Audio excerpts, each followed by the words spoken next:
Before we start the show, I want to make a quick clarification on the last show about U.S. Law Shield. I got an email from Jim, and it reads like this. When you call the 800 number, the call is directed directly to a U.S. Law Shield program attorney for that state or a designated attorney if not available. And he gives us an example. Our program attorney in Georgia was on vacation in the Virgin Islands and got a call at 4 a.m. He was then referred the caller to an on-call attorney after initial conversation. And so the point here is this, and Jim says he knows the attorney personally, is you're going to be talking to an attorney right there on the scene, one way, shape, or other. Doesn't matter what time of the day it is. It doesn't matter if they're on vacation. You're going to be talking to somebody. So thank you, and on with the show. In this episode of the Church Security Roll Call, we're going to be discussing Dru Sjodin, National Sex Offenders Public Website. Stay tuned.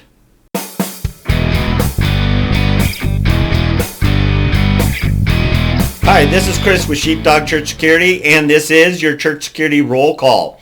Today we're going to be discussing the article, Marked Abusers. If you'd like to read that article, go to our website, sheepdogchurchsecurity.net, and look under the News tab. So let's begin in the Bible. I have a short one for you today. This is Matthew 7, verse 16a, and it reads like this, Ye shall know them by their fruits. I love this verse because it really brings attention to the importance of paying attention to people's background. Okay, that was kind of repetitive, but you hear what I'm saying here. Is past behavior is a good indicator for future behavior. So that applies not only for the criminal elements that we're typically looking for, but it especially applies to people with sexual crimes in their past. They're predators, they're pedophiles. And so it's so important that we're monitoring the people that are coming through our doors at our church. This is everyone from the pastor to new-time visitors. Before I continue, I do want to remind you to share this video with your team. At least share it with your team, and even share it with other staff and volunteers at your church. And that way this information gets out to them, very important. But the next thing that you can do is this, is you can get a copy of the show notes for this program. And what you can do with those show notes then, which is just a summary of what we're talking about here today in this video, is you can engage those volunteers, those other people at church, and get this conversation going and keeping it going. Every week we have a new topic. We discuss new things for you to think about. So please, by all means, share this video, get a copy, have those conversations. So I have some news stories for you today. We have about 7 of them. And in about 5 of them, the church failed to act properly and cause some problems. And so we're going to go through, and I kind of want you to pay attention to what was done right and what was done wrong. This is not to embarrass those churches. In fact, we're not even going to mention the names of those churches. But the idea is to learn from them. So let's start with Chicago, Illinois. This is sometime after the pandemic. This is a good example. During a pre-service gathering time, the pastors and the staff of the church were watching for new faces. They noticed a man who was continually watching children. Because they had been trained in how to observe people, they understood this was suspicious behavior. They greeted him, got his name, and started a conversation. Afterwards, they checked him out and discovered that he was a registered sex offender, and his Facebook page had compromising posts about kids. Concerned for their children, they did not want the visitor in their church, but they wanted him to have the spiritual help and guidance that he needed. Thanks to a program that in the city, they were able to transfer him, basically push him over towards another church, another ministry that was set up for this kind of thing. So that's a good behavior. That was very good of that team. Memphis, Tennessee, July 2020. The family of a teenage volunteer sued a large nationally known church. The teen had been sexually abused by a former staff member. The suit alleged that the church had ignored a number of red flags. By the time the suit was filed, the offender was in prison. Okay, so red flags that are being ignored because we don't want to see it. I told you the story about the guy who thought he hit a deer, but it was wearing pants, right? His brain was trying to explain away that he just hit somebody on the road. Anyway, Clawson, Minnesota, February 17, 2019. A teaching elder at a Clawson church was arrested for child molestation in a motor vehicle. In March, he was also charged with sexual abuse of a teen girl from the church. This was the time that the church found out that he was a registered sex offender in another state, in another church of that same denomination. Church leaders were downplaying the charges and not informing other congregations of what happened and what was going on. Madison, Wisconsin, 2021 to 2019-22. So this is a whole year time. More than 200 instances of abuse by clergy have been reported in Wisconsin's Department of Justice in the first year of investigation by the Attorney General. This included 51 survivors reporting abuse to law enforcement for the first time. So how long was this going on and nothing was happening?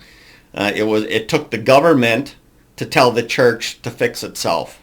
Inglewood, Florida, July 23rd, 2019. A minister of the church was arrested for child pornography. A lead revealed 70 images were downloaded to his IP address. Following his arrest, authorities found over 500 images on his computer. He had been convicted of sexual abuse in Alabama 13 years earlier and was a registered sex offender. However, he did not register in Inglewood when he moved there. Still, he was in the registry. Lehigh Acres, Florida, October 4th, 2018. A volunteer at Lehigh Acres Church was arrested for a pair of sexual assaults. The now former volunteer, who was a registered sex offender, was charged with touching a child inappropriately and attempting to rape an elderly woman. Last one, Albuquerque, New Mexico, December 2nd, 2016. A registered sex offender who was working in a church office and living on the property was arrested for distributing child pornography. Okay, so what this program is all about is just slipping these predators slipping through the cracks. 5 of these were registered sex offenders, and they're working for the church or in the church as a volunteer or staff or even as clergy. And they know, I mean, what it really comes down to is this. Predators know that the church is a soft target because one of two things can happen in their favor. Number one thing is nobody even knows, right? They come in, they put on their best act, they convince everybody that they're a warm, welcoming, great person, and everyone just loves them. They know what to say, they know how to act. Anyone, once you learn the language of Christians, anyone can come across as a born-again believer. And these are wolves. They will pretend to be sheep in order to get to the lambs. So that's one thing. The other thing is if they are discovered as having a past in that, we're all about forgiveness. You know, we want people to come to Christ, turn their lives around, and have that great testimony that many people in the church do. But the problem is this, is because we're so welcoming, we still don't, you know, I think about, wasn't it President Reagan that said trust but verify when he was talking about the Soviet Union, the USSR? That's the same thing that we have to do. Yes, we can be forgiving. Yes, we can get them the proper treatment and, you know, ongoing, you know, working with them for regeneration and all that good stuff. But we still have to have guards in place. We still need to be alert to that. And predators know that. If they go in there and they talk the talk, that we're just going to ignore any sort of check in their back. Or they know that if we do find out, we're going to be forgiving and loving. And it makes the church, and if you're a predator, you're a pedophile, the church is an easy target. Very, very easy to get in there and get close to kids. And so we need to be part of the third group, and that is checking, having rules in place. There's a great verse in this article from that Wesley did. And I'm going to read it for you. It's 2 Samuel 12:14. And it's, "Howbeit, because by this deed thou hast given great occasion to the enemy of the Lord to blaspheme, the child also that is born unto ye shall surely die." So if you remember this story, this is Nathan calling King David out on the carpet, so to speak, for his sin and, adultery with Bathsheba, having her husband killed, all that good stuff. But what I like about that is this. I'm going to restate this. I'm going to try this again. "Because by this deed thou hast given great occasion to the enemy of the Lord to blaspheme." This is exactly what we're seeing in America right now, right? If not all over the world. Is when these youth ministers, when these pastors and these priests or these volunteers are caught having, taking advantage of children, abusing children, what happens? It's all over the media. It's everywhere. And it gives the enemies of the church a way to point at the church and say, "See, they're nothing but a bunch of pedophiles. Oh, they talk a good game, but they don't do what they say, or they don't follow the teachings of their Lord." And so we have to, as the church, start closing these cracks. We need to be aggressive about this. Now, it's one thing to get that basic background check. That's a good start. Anyone who works for the church should have a background check. Anyone that volunteers, high capacity volunteer, needs to be background checked. And we have to, it's everyone across the board. That includes the janitor. If you want to work at our church and be the janitor, you're also going to go through a background check. Why? Because what we've talked about in the past, right? Hidden cameras or other ways they can access people in bathrooms and changing areas, all that kind of stuff. So everyone gets a background check. Another thing that you should be looking is this Dru Sjodin National Sex Offenders Public website. So let's talk about this website a little bit, a little history and what happened to Dru. So in 2006, President Bush signed the Adam Walsh Child Protection Safety Act, later to be known as Dru's Law, which expanded the National Sex Offender Public Registry and renamed it after Dru Sjodin. Dru Sjodin, and I'm sorry, I think I'm saying her name wrong just a little bit. It's Sjodin, so Sjodin, was raised in Pequot Lakes, Minnesota, and was a student at the University of North Dakota in Grand Forks across the state line, where she worked 2 jobs while she was in school.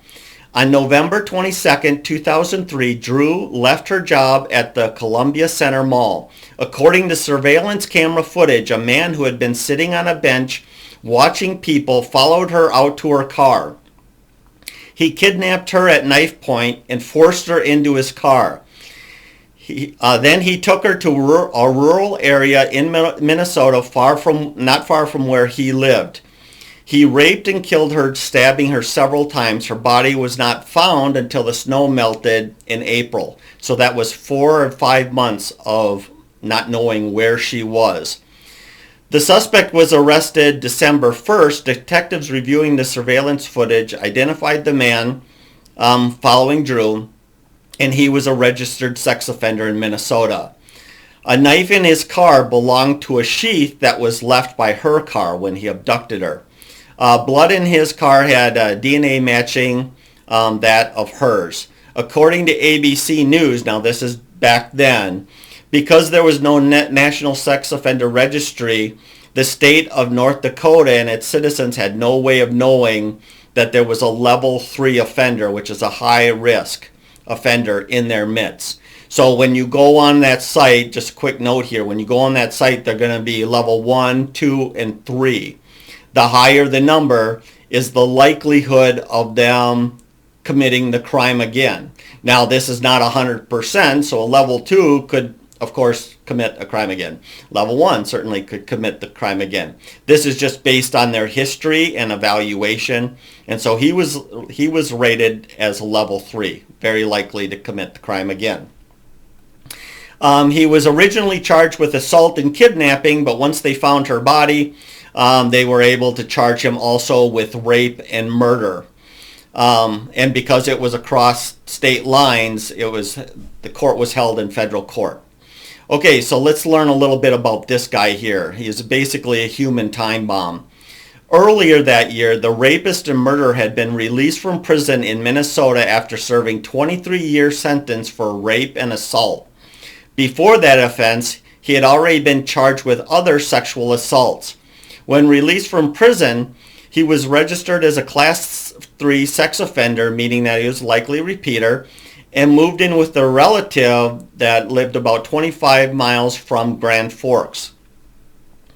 The trial and conviction of the suspect and the circumstances leading to the crime prompted the Minnesota Department of Justice to change its management of Class 3 sex offenders.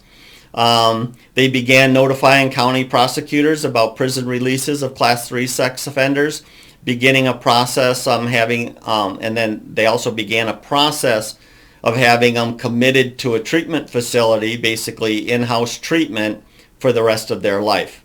I don't know if that ever made it through. I don't think it did. I remember when it was going on and there was a lot of pushback because people had the same idea. He served his time, therefore he should be released and left alone. You know, everything's okay now that they went through prison, I guess is the concept.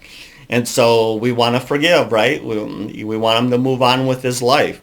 But there are certain things that you just cannot ignore. And in this case, it was, in a sense, kind of ignored. There wasn't enough weight put on him, enough controls put on him to prevent this horrible thing from occurring. So I want to give you some practical application. That's always my focus on any of these programs. We need to check people.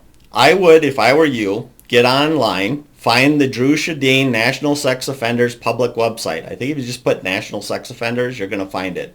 And if you see Dru's name there, you know you're at the right place. And save that to your computer. Save that to your search bar. And use it often. You know, run your staff, run the pastor, run your team members, run your neighbors, run the mailman, run anyone and everyone you can. It's a public website. You're not violating anyone's rights or any of that. You're allowed to go on there and use it. Now, I would still check with local laws for the most part, but it's a public website and that's what it was created for. So I would not be afraid that you're going to violate somebody's rights or somebody's privacy. No, we need to know this. We need to be checking these people out. Think of that first story. They see a guy, he's watching kids, he's suspicious because of that behavior. They go up, they shake his hand, they meet him, they greet him, they get his name, and then they go check him out, and he's a sex offender. And so let's get him the direction. We still want to be helpful, but let's put him in a place that he can be helped properly.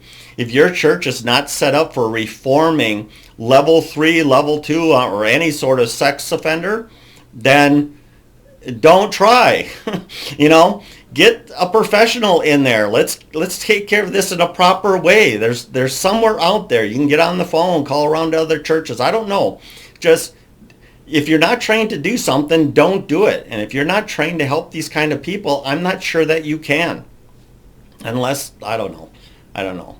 So let's get this saved to our computers. Let's use it often. Let's make sure we're checking it on a regular basis. In some jurisdictions, you can drop in like your zip code to your church, and it'll tell you all the sex offenders that are registered in that zip code.